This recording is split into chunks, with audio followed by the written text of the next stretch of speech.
Buenos días, hermanos y amigos. Vamos a orar. Señor Dios nuestro, gracias una vez más te damos porque nos concedes reunirnos en el día que te pertenece a ti. Gracias, Señor, por esta adoración que como tu pueblo ofrecemos delante de ti y que sabemos que tú la has recibido porque es únicamente en el mérito de nuestro gran Dios y Salvador Jesucristo. Y Señor, también te agradecemos porque podemos llegar a este momento que es el centro de nuestra adoración, cuando a través de tu palabra, de lo que tú has revelado acerca de ti mismo y acerca de nosotros, entonces, Señor, que podamos con el auxilio de tu Espíritu Santo conocerte más a ti, ver nuestra condición, pero ver, Señor, que tú has enviado a este dulce Salvador, a nuestro Señor Jesucristo, y que hoy por la fe entonces podamos ser edificados en tu palabra, conociendo más acerca de ti. Y también, Señor, a aquellos que pueden estar hoy sin este Salvador, quieras tú, Señor, a través de tu palabra y por la iluminación de tu Espíritu Santo, que ellos vean a Cristo y acudan a Él. Es en el nombre de Él, vamos, amén. Amén. ¿Pueden tomar asiento, por favor? Les invito a abrir las Escrituras en la primera epístola del apóstol Juan, en el capítulo 1. Primera epístola de Juan, capítulo 1.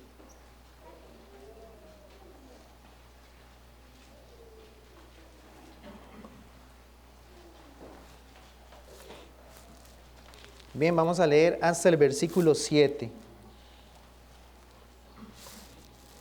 Dice así la palabra del Señor.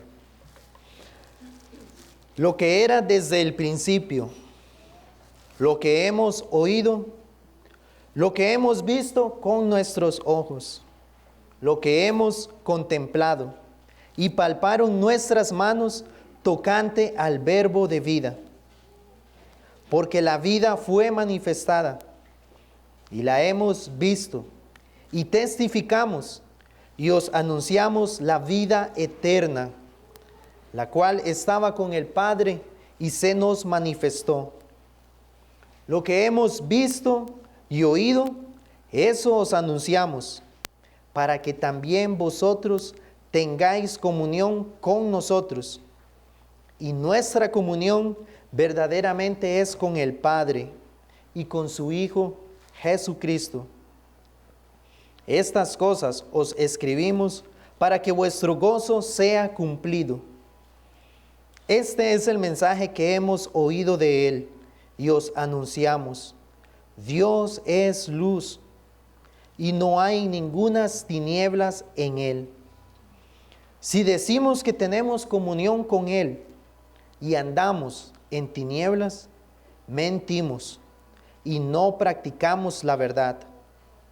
Pero si andamos en luz, como Él está en luz, tenemos comunión unos con otros, y la sangre de Jesucristo, su Hijo, nos limpia de todo pecado. Amén. Señor, bendiga su palabra.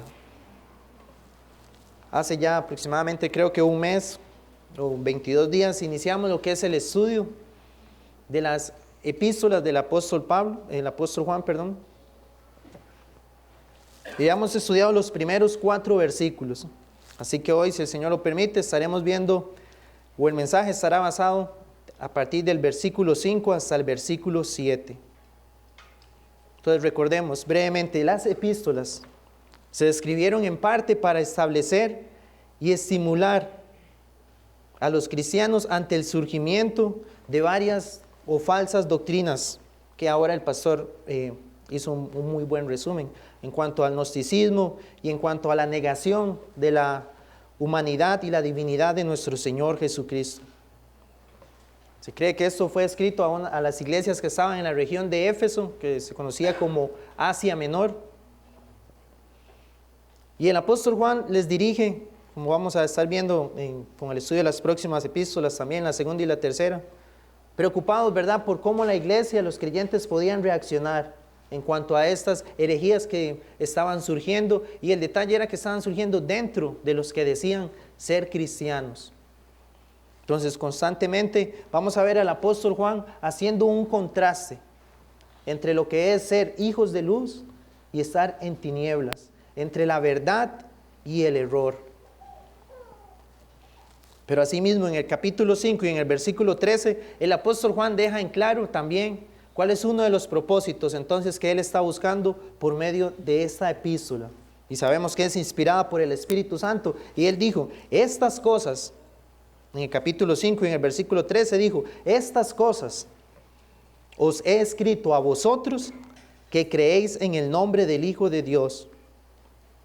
Dice, para que sepáis que tenéis vida eterna y para que creáis en el nombre del Hijo de Dios.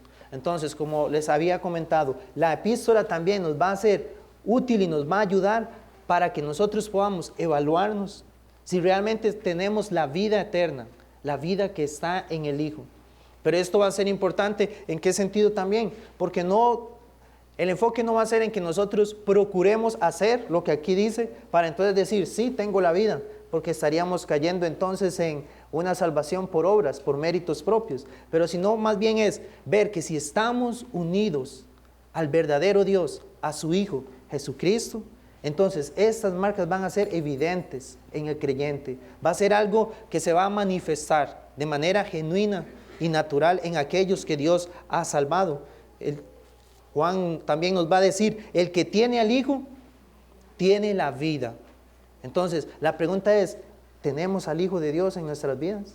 Porque si es así, entonces realmente hay vida en nosotros. Porque también dice, el que no tiene al Hijo de Dios, no tiene la vida. Entonces, ese es el propósito que Él va a buscar. Pero, ¿cómo va a atacar Él el error? Bueno, Él va a exponer la verdad. En vez de ir y atacar directamente esas falsas enseñanzas, el apóstol va a volver a un mensaje, podríamos decir simple, sencillo, pero que abarca todo lo que es el fundamento de la fe cristiana. Las verdades que como él dice, hemos creído, lo que hemos oído, eso es lo que vamos a anunciar. Entonces él va a ir y va a exponer las verdades, como él dice, lo que era desde el principio. O sea, lo que es el fundamento del cristianismo. Y a partir de él, entonces él va a ir constantemente, como les decía, él va a ir una y otra vez como una espiral, tocando verdades que tal vez ya mencioné en un versículo, pero luego más adelante vuelve a exponerlo. Pero igual eso va a ser de beneficio para nosotros, estudiar estas doctrinas. Entonces él enfatiza esta realidad, como habíamos visto en la primera exposición, que Jesucristo, el Hijo de Dios, ha venido en la carne, se encarnó él, y que la genuina fe en este Jesús se va a expresar entonces en la obediencia a los mandamientos de Dios y en amor a su palabra. Porque como vamos a ver ahora más adelante, una de las enseñanzas que estaba surgiendo era entonces que lo material era lo malo, lo espiritual era lo que era eterno, lo bueno. Entonces, ¿qué decían estos falsos cristos o anticristos? Como vamos a ver que él también los llama de esa manera. Que entonces podemos vivir quebrantando la ley de Dios, externamente desobedeciéndolo, porque al final lo material es lo malo, pero lo espiritual es lo que vale. Pero el apóstol va a decir, no, más bien el que ama a Dios va a guardar sus mandamientos, y el que tiene al Hijo de Dios va a obedecer sus mandamientos. Entonces él va a ir haciendo ese contraste. Entonces, en los primeros 4 versículos lo que hemos visto es que él nos deja claro qué es lo que él anuncia. Porque vamos a ver en el versículo 5 que otra vez él viene y dice, este es el mensaje que hemos oído de él y os anunciamos. Porque ya en el versículo 2 él dice lo siguiente, hablando de la vida eterna, dice, la cual estaba con el Padre y se nos manifestó. Esto es entonces lo que él anuncia, la vida eterna que se manifestó. Juan 6:47. Y como les decía también, constantemente el apóstol Juan va a hacer referencias o vamos a ver una clara relación entre sus epístolas y el evangelio de Juan también. Entonces en Juan 6:47 él dijo, el que cree en mí, Jesús dijo, el que cree en mí tiene vida eterna. Esa es la vida eterna que él anunciaba. Juan 10:28 Jesús dijo, y yo les doy vida eterna. Y Juan 6:54 Él dijo, que come mi carne y bebe mi sangre, tiene vida eterna. Entonces, cuando el apóstol aquí dice que la vida fue manifestada, dice, y os anunciamos la vida eterna, lo que él está haciendo referencia es que él anuncia a Cristo, que él es el que da la vida eterna. Aquel que está unido entonces a Cristo, como dice, el que come mi carne y bebe mi sangre, tiene vida eterna. Aquel que ha dependido absolutamente de Cristo en su vida, ese es el que tiene la vida eterna de Dios. Y en Juan 17:3 Jesús dijo, esta es la vida eterna, que te conozcan a ti, el único Dios verdadero, y a Jesucristo, a quien has enviado. Entonces vemos que la vida eterna está en conocer al Dios verdadero y a Jesucristo. Entonces vemos la divinidad del Hijo de Dios, que es el mismo Dios, un solo Dios, manifestado en tres personas. Y aquí vemos al Padre y al Hijo. La vida eterna es tener al Dios verdadero, a Jesucristo, que entonces Él contrarrestaba esa falsa enseñanza, que no se había encarnado o que no era Dios. Pero Él decía, no, hay que tener al verdadero Dios, que es el que se nos ha manifestado. La pregunta entonces también, nosotros podemos decir, ¿creemos en este Cristo? 100% Dios, 100% hombre, en una sola persona. Debemos rogar al Señor para que nuestro entendimiento de Él sea cada vez mayor. ¿Quién es el Hijo de Dios? Porque Él, como habíamos visto, tuvo que encarnarse. ¿Por qué tuvo que tomar para sí mismo esta humanidad? Pero ¿por qué solamente Dios debía? ¿O por qué solo Dios podía salvarnos? ¿Por qué solo Él podía dar la vida eterna? Y en el versículo 3 también Él dice, lo que hemos visto y oído, eso os anunciamos, para que también vosotros tengáis comunión con nosotros, y nuestra comunión es verdaderamente con el Padre y con su Hijo Jesucristo. Entonces Él decía, lo que hemos oído, vamos a anunciar. En Juan 14:26 también el apóstol dijo, mas el Consolador, el Espíritu Santo, a quien el Padre enviará en mi nombre, Él os enseñará todas las cosas, dice, y os recordará todo lo que yo os he dicho. Entonces, cuando el apóstol dice, lo que yo he oído, esto es lo que voy a anunciar. Pero vemos que entonces Él dice, tengo el auxilio del Espíritu Santo, porque Él lo prometió. ¿Para qué? Para recordar todo lo que Jesús había enseñado. Y entonces eso era lo que Él iba a predicar. Entonces eso también nosotros podemos aplicarlo en nuestras vidas. El Espíritu Santo es el que nos va a recordar la enseñanza y las promesas del Señor. Cuando tenemos la oportunidad de poder compartir el Evangelio, ¿qué vamos a anunciar? Bueno, lo que hemos oído y lo que hemos estudiado en su palabra. Y el Espíritu Santo eso es lo que va a aplicar. ¿Para qué? Para que nosotros anunciemos al verdadero Dios, al verdadero Hijo de Dios, a Jesucristo. Entonces de esa manera vamos a ser fieles al predicar acerca de Él. Pero la pregunta entonces es, ¿el Espíritu Santo está usando la palabra que nosotros estamos estudiando, que estamos memorizando?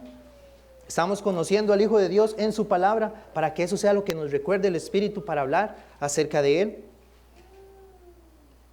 Porque no podemos ser o caer en el engaño de decir que puedo improvisar o enseñar lo que yo creo que es un buen mensaje. No, lo que nosotros debemos predicar es la verdad que Dios ha revelado en su palabra. Mientras más estemos en ella, más el Espíritu Santo entonces va a poder usar esa palabra para que podamos hablarla. Y vamos a depender entonces del auxilio de Él. Queremos ser identificados como aquellos que tenemos una doctrina más bíblica, pero no con el fin de jactarnos, sino con el fin de glorificar a Dios, para que las personas conozcan al verdadero Dios, a su Hijo Jesucristo. Entonces ahora el apóstol nuevamente viene y nos dice en el versículo 5, este es el mensaje que hemos oído. Este es el mensaje que hemos oído de Él, y otra vez dice, y os anunciamos. Entonces, como les decía, una y otra vez Él vuelve a doctrinas básicas. Y este es el mensaje que anunciamos. Dice Él, Dios es luz y no hay ningunas tinieblas en Él. Realmente, hermanos, nosotros con un pasaje como este podríamos pasar horas meditando en esta verdad, en este atributo que vemos de Dios. Dios es luz ¿Qué implica esto para nosotros? Como les digo, es un gozo poder ir y estudiar acerca de nuestro Dios, acerca de quién es Él. Y en esta mañana ruego al Señor que podamos juntos aquí salir conociendo más de nuestro Dios, para ver si estamos creyendo y anunciando lo que Él ha revelado acerca de sí mismo en la palabra. Y en el versículo 6 Él dice, si tenemos comunión con Él y andamos en tinieblas, mentimos. Entonces, esta va a ser una marca, entonces, de aquellos que realmente tienen comunión con Dios. Quiero darles 3 ejemplos que la Escritura que podemos encontrar en la palabra acerca de aquellos que parecen tener comunión con Dios, pero eventualmente se manifestó que realmente estaban en tinieblas. En el Antiguo Testamento, en 2 de Crónicas 24, se habla de un rey que se llamaba Joás. Tal vez muchos lo han escuchado porque una de las características que se da es que él empezó a reinar cuando tenía 7 años. Y dice que reinó por 40 años en Jerusalén. Algo que la Biblia en su momento en el relato resalta es que él restauró la casa de Dios y los sacrificios hacia Dios. Pero dice lo siguiente, hizo lo recto ante los ojos de Jehová todo el tiempo del sacerdote Joiada. Entonces, mientras estuvo un sacerdote que era fiel a Dios, dice que este rey también se mantuvo fiel. Y desde los 7 años dice y reinó 40 años, o sea, 33 años aproximadamente este hombre hizo lo recto mientras vivió el sacerdote. Pero cuando el sacerdote muere, dice la Escritura que llegaron los príncipes de Judá, hablaron con él y dice que él los oyó, que él siguió el consejo de ellos. ¿Y qué ocurrió? El rey Joás empezó una idolatría acerca de los dioses de las regiones que estaban alrededor. Se desvió de la adoración del Dios verdadero. ¿Y qué nos dice el relato? Dios trajo un juicio sobre Judá y los entrega en mano del ejército de Siria. Y este hombre pierde la vida. Y una de las características que se daba a los reyes cuando morían era que los podían enterrar en los sepulcros de los reyes. Pero de este hombre dicen que no, que los sepultaron fuera. Por 33 años hizo lo recto, pero en un momento se manifestó que no estaba en la verdad. ¿Por qué? Porque inició lo que es la adoración a dioses falsos.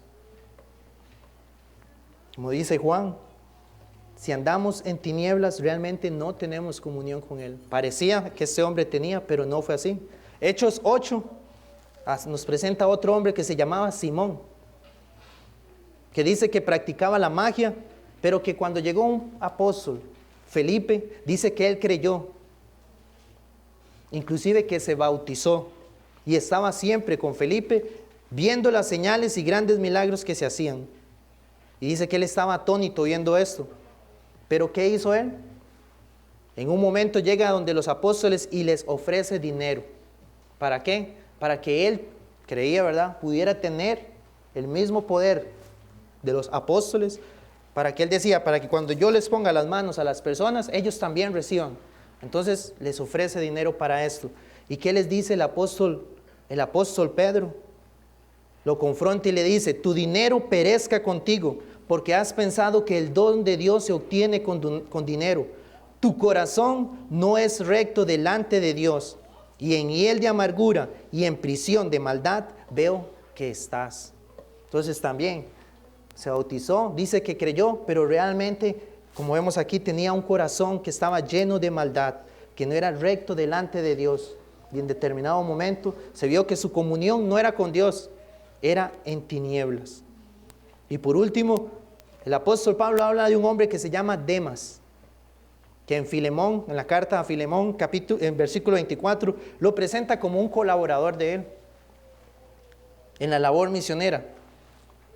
Pero luego vemos en Colosenses 4 también lo presenta como alguien que andaba con Lucas en la labor misionera. Pero en 2 de Timoteo 4:10 Pablo dice, Demas me ha desamparado, amando este mundo. Entonces también, un hombre que estuvo con el apóstol Pablo, haciendo la labor misionera, pero eventualmente amó más este mundo. Entonces es muy importante conocer si realmente nuestra comunión es realmente con Dios. Porque si no es así, dice que entonces estamos en tinieblas.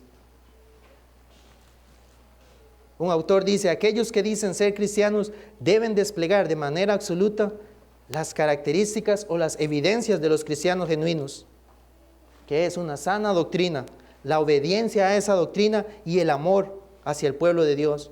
Aquellos que verdaderamente han nacido de nuevo, entonces han recibido esa nueva naturaleza, y esa naturaleza da evidencia de sí misma. Pero aquellos que no despliegan las características de la nueva naturaleza, no la tienen, y por lo tanto nunca nacieron de nuevo. Muchas veces uno escucha a las personas decir, es que él se apartó, ¿verdad? O se alejó. Pero lo que a la luz de la palabra debíamos cuestionar, ¿realmente él estaba con Dios? ¿Conoció realmente él a Dios?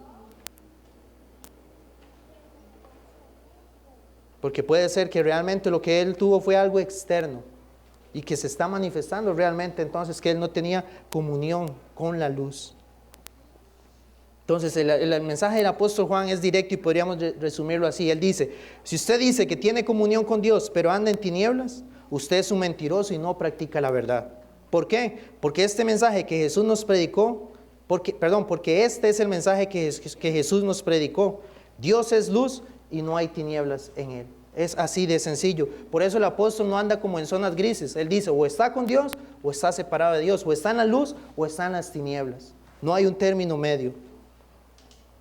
Entonces, inclusive con este pasaje nosotros podemos contradecir aquella mentira o aquel ataque que algunos hacen contra la doctrina o contra la enseñanza de la perseverancia de los santos. ¿Por qué? Porque muchos dicen, es que ustedes creen que la salvación no se pierde. Entonces puedo vivir haciendo lo que quiera y no me voy a perder. Y nosotros no creemos eso, la doctrina no enseña eso. Sino que más bien aquel que Dios ha salvado va a manifestar de manera tan evidente esa salvación que va a permanecer hasta el final.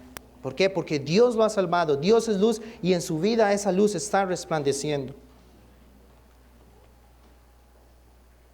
Entonces la Escritura nos dice que aquellos que Dios escogió antes de la fundación del mundo, los escogió para que fuesen santos y sin mancha delante de Él, en Efesios 1:4. Entonces, podríamos decir eso, la luz de Dios que ha llegado a nuestra vida, y que vamos a ver a qué se refiere,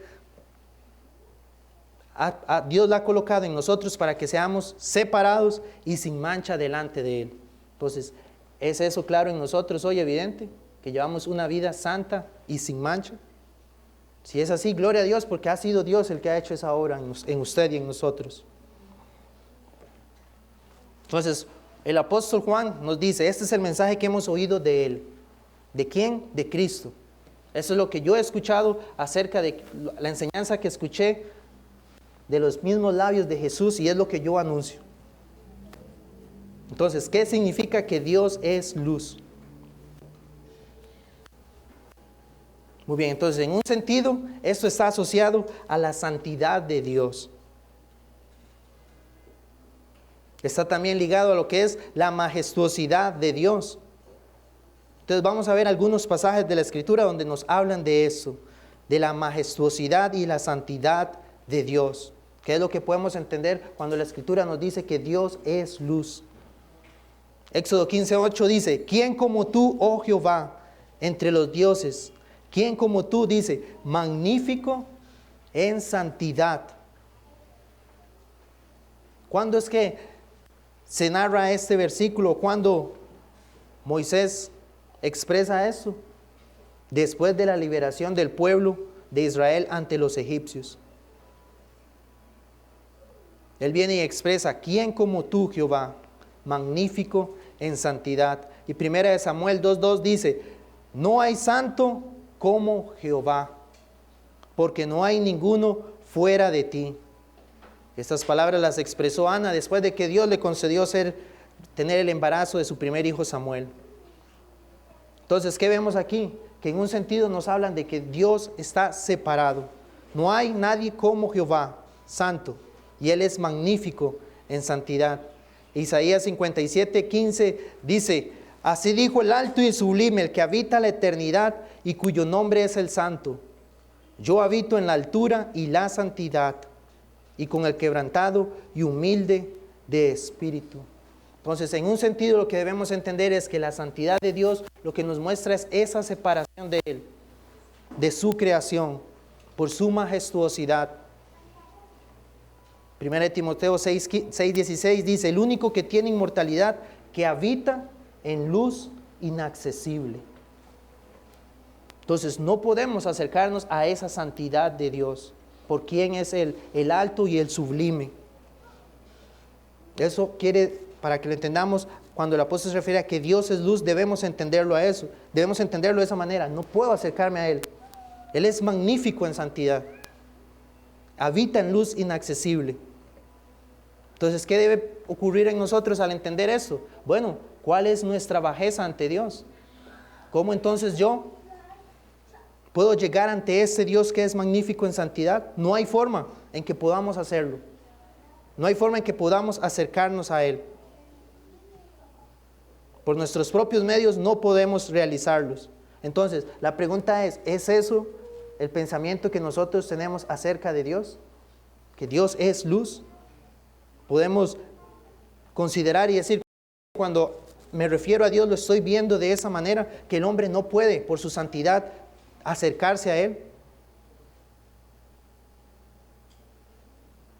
Estos pensamientos de Dios para acercarse y tener comunión con pecadores es lo que nos debe llevar a humillarnos, decir, ¿cómo este Dios que es tan lejano en un sentido se hace tan cercano al pecador? Bueno, la respuesta la vamos a ir viendo en la epístola, pero la tenemos en Jesucristo. Por eso el hombre no podrá nunca tener comunión con este Dios si no es por medio de Cristo. No hay otra forma de que pueda lograr esa comunión. Pero entonces también la Escritura nos muestra en otro aspecto la santidad de Dios, y es el que tiene que ver más en relación con nosotros, que es en cuanto a su carácter moral. Dios es luz, implica la santidad moral de Dios, que es aquella perfección en Dios, en virtud de la cual Dios eternalmente quiere y mantiene su excelencia moral, aborreciendo el pecado y exigiendo pureza en sus criaturas morales. La perfección divina, con la cual Él no puede tener entonces comunión con el pecador. Dios es luz, implica que aquel que está en pecados no puede acercarse a Él. Hay una separación entonces por causa del pecado. Job 34:10 dijo, por tanto, varones de inteligencia, oídme, lejos esté de Dios la impiedad y del omnipotente la iniquidad. Y Habacuc 1:13 dice, muy limpio eres de ojos para ver el mal. Entonces, esto también debe llevarnos a considerar, si Dios no puede ver el mal, no puede tener comunión con la impiedad, y lejos esté de Él la iniquidad, y la Escritura nos revela que el hombre está muerto en sus delitos y pecados, entonces que Dios es luz también, en un sentido, nos debe llegar a reconocer, no puedo tener comunión con Él, estoy en tinieblas. Esa es la condición del hombre sin Cristo.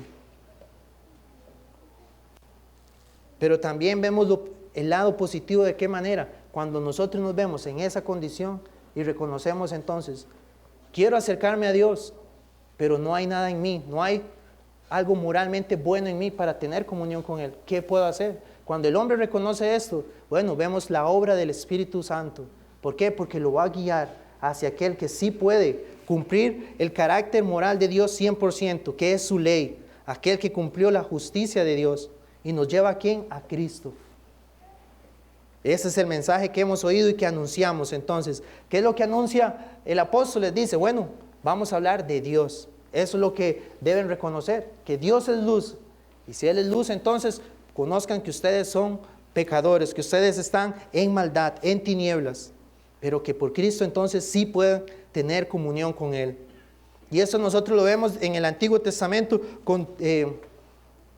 podríamos decir con símbolos o señales que Dios hacía o tipologías, como algunos lo llaman. Cuando Dios presenta una nación santa. Cuando Dios le da su ley al pueblo, ¿para qué? Para que sean una nación santa.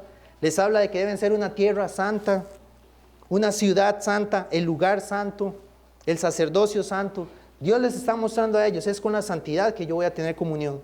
Pero todo esto llega y se cumple ¿en quién? En Cristo, en el Hijo de Dios. Hechos 13:14 habla de Jesús como el santo y el justo. Entonces, cuando Él les dice que anunciamos que Dios es luz, se refiere a su santidad y su majestuosidad. Entonces, contrarrestando esa enseñanza de aquellos que decían que podían vivir quebrantando la ley de Dios y aún así creer que tenían comunión con Dios, el apóstol Pablo les deja claro que eso no es posible, porque en Dios no hay tinieblas. Entonces, si usted quebranta la ley de Dios, les dice Él, usted no tiene comunión y usted es un mentiroso. Ese es el mensaje que Él les estaba anunciando. Entonces Él dice, ese es el mensaje que hemos oído. Recordemos que cuando Jesús decía, el que tiene oídos para oír, que oiga.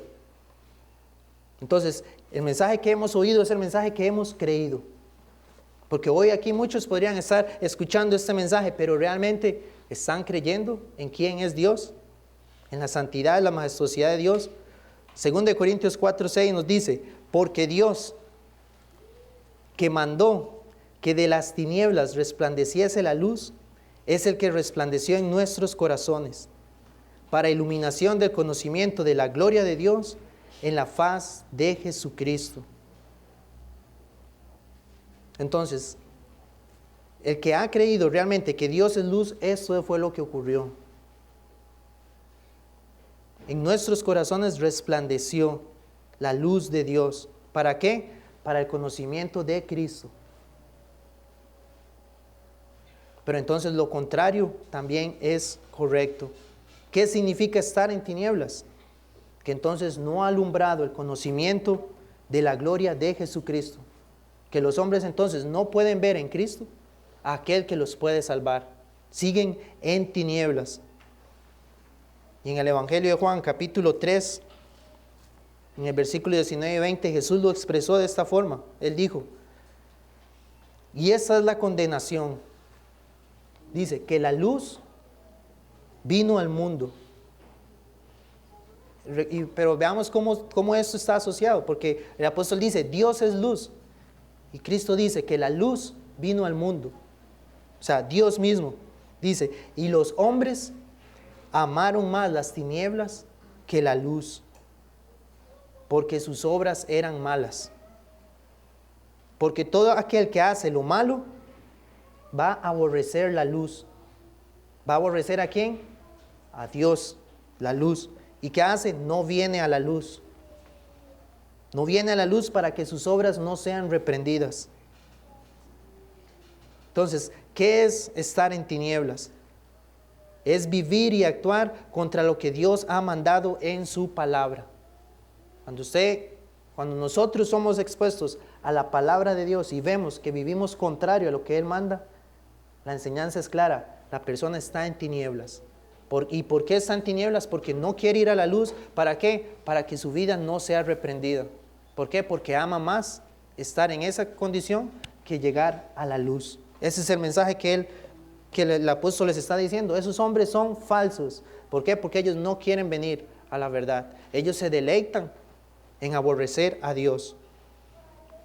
Por eso Él dice, si decimos que tenemos comunión con Él, con Dios, y andamos en tinieblas, Él dice, eso somos, mentimos y no practicamos la verdad. Recordemos que también el apóstol Pablo dijo, ¿qué comunión tiene la luz con las tinieblas? Pero él dijo, pero si andamos en luz como Él está en la luz, tenemos comunión unos con otros. Y la sangre de y la sangre de Jesucristo, su Hijo, nos limpia de todo pecado. Entonces vemos en el versículo 7 que Él pone esa cláusula, pero si andamos en luz. Entonces ese es el contraste. Si está en tinieblas, no conoce a Dios, pero si anda en la luz, entonces sí. Va a tener comunión unos con otros, dice, y la sangre nos va a limpiar, la sangre de Jesucristo nos va a limpiar de todo pecado. Entonces esto es importante también entenderlo, Por lo que les decía, porque alguien podría decir, pero si ya tengo la luz de Dios, entonces ¿de qué pecado me va a limpiar? Si ya he recibido el conocimiento de Él. Bueno, el apóstol también lo va a seguir desarrollando en la epístola, pero sabemos que tristemente aún nosotros tenemos este remanente del pecado, el cual nos hace tristemente pecar contra el Señor. Pero también Él dice, pero también conocemos esto, que la sangre de su Hijo nos va a limpiar de todo pecado. Entonces podemos tener ese consuelo. Entonces, la pregunta es, ¿tiene usted esta luz en su vida? ¿Anda usted en esta luz? Como hemos visto también en la primera exposición, cuando él dice, una evidencia es de la luz de Dios es que tenemos comunión unos con otros. Entonces, nuevamente, como les decía, les comentaba, él va a ir a esas enseñanzas para dejarnos claro. O sea, si la luz de Dios está en usted, usted tiene comunión con el pueblo de Dios. Eso va a ser una realidad. Pero si no es así, entonces debe cuestionarse si realmente la luz de Dios le ha alumbrado a su vida. Juan 1, 4, 5 dice, en él estaba la vida y la vida era la luz de los hombres. La luz en las tinieblas resplandece y las tinieblas no prevalecieron contra ella. Entonces, también la enseñanza es clara. Si decimos que nosotros estamos en la vida, en la luz verdadera, entonces no es correcto que nosotros sigamos practicando pecados, porque dice que las tinieblas no prevalecieron contra ella. Entonces, si en mi vida todavía hay un dominio y una esclavitud al pecado, aquí dice que estas tinieblas no van a prevalecer contra la luz. Entonces debo ir a Cristo y pedir, Señor, haz que esa luz, el conocimiento verdadero, alumbre mi vida para ya no estar sometido a esos pecados, a quebrantar tu ley. Y sabemos que Dios, al que clama a Él, dice la Escritura, el que invoca su nombre, será salvo. En Juan 8:12 Jesús les habló diciendo, dice, yo soy la luz del mundo. El que me sigue no andará en tinieblas. Entonces es un mensaje claro. Si estamos siguiendo a Jesús, estamos obedeciendo sus mandamientos. Entonces la comunión, primeramente con el Hijo de Dios, nos lleva entonces a la comunión con otros creyentes. Si estamos en la luz, va a ser evidente en la relación con el pueblo de Dios. Decía un autor, sabemos que aún en nuestros mejores días vamos a pecar contra el Señor. Pero esa es la promesa, que la sangre de Jesucristo nos limpia de todo pecado. Es como un autor que decía, es como una medicina que ataca hoy una enfermedad, pero cura enfermedades que vengan a futuro. Esa misma medicina va a ser útil. Entonces es lo que nosotros podemos hoy, para tener la idea, creer. La sangre de Cristo, si me ha limpiado de mis pecados pasados, hoy me lava de mis pecados. Y eventualmente cuando peque contra el Señor, también su sangre me limpiará de estos pecados.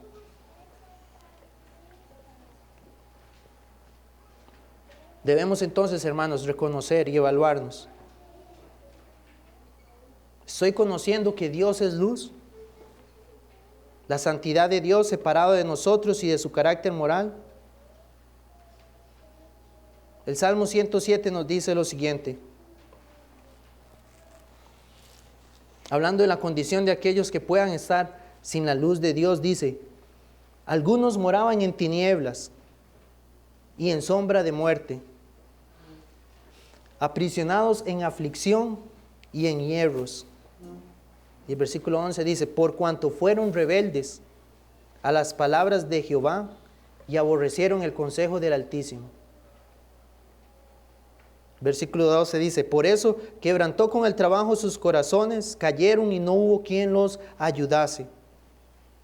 Estaban en tinieblas y en sombra de muerte. Y el versículo 13 dice, luego que clamaron a Jehová, en su angustia, los libró de sus aflicciones. Los sacó de las tinieblas y de la sombra de muerte y rompió sus prisiones. Versículo 15, alaben la misericordia de Jehová y sus maravillas para con los hijos de los hombres. Y aquí es donde nosotros podamos ver la misericordia de Dios. ¿Por qué? Porque ¿cuántos hoy pueden estar en tinieblas, pero como les decía ahora, no ven en ellos nada malo, sino que se deleitan estar en esa condición? Pero aquellos que pueden experimentar esto, verse en esa aflicción, en esa esclavitud, que están aprisionados y que claman a Dios, ¿qué es lo que nos dice la palabra? Que Dios los va a escuchar. ¿Y qué va a hacer? Y los va a librar de sus aflicciones. ¿Cómo lo ha hecho el Padre? ¿Cómo Dios nos ha salvado y librado de nuestras aflicciones? Bueno, Él ha enviado a su Hijo, Jesucristo, con el que tenemos comunión. Si hoy entonces podemos tener esa dicha de decir, así vivía yo, deleitándome en desobedecer la ley de Dios y sin importarme realmente si un día debo estar delante de Él para rendir cuentas por cómo he vivido. Pero hoy más bien, cada vez que peco contra Él, me doy cuenta que estoy quebrantando su palabra.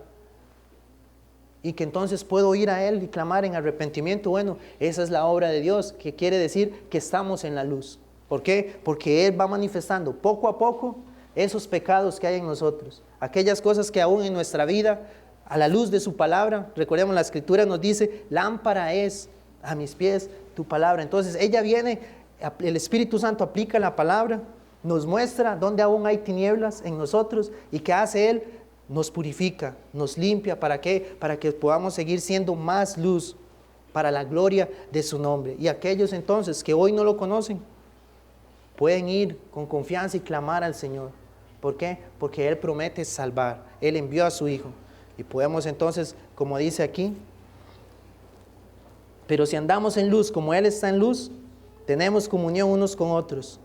Y la sangre de Jesucristo, su Hijo, nos limpia de todo pecado. Amén. Muy bien, vamos a orar, hermanos.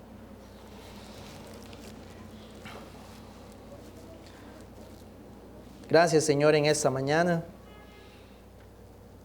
Principalmente, Dios, por lo que hemos podido leer en tu palabra. Gracias porque sabemos que tú nos has dejado, Señor, esta enseñanza. Y tú sabes la necesidad que hay en cada uno de nosotros, Señor, en este momento. Te pedimos, Padre, que cada uno de nosotros pueda, a la luz de la Escritura, podamos ser evaluados. Y si encontramos, Dios, que esta obra es lo que tú estás haciendo en nosotros, Señor, que podamos entonces de igual manera humillarnos ante ti y darte la gloria, porque esto es por tu gracia. Y también, Señor, si en medio nuestro hay algunos que aún en sus vidas pueden ver que ellos no te aman a ti, que ellos no desean tener comunión con tu pueblo, que ellos no encuentran malo desobedecer tu palabra, entonces, Señor, que tu Espíritu Santo les muestre la gran y la terrible condición en la que están. Pero también, Dios, que hay esperanza en ti y que por eso tú enviaste a tu Hijo y Él derramó su sangre para que podamos ser lavados y limpiados de nuestros pecados. Es en el nombre de Jesús, Padre, que te pedimos estas cosas. Amén.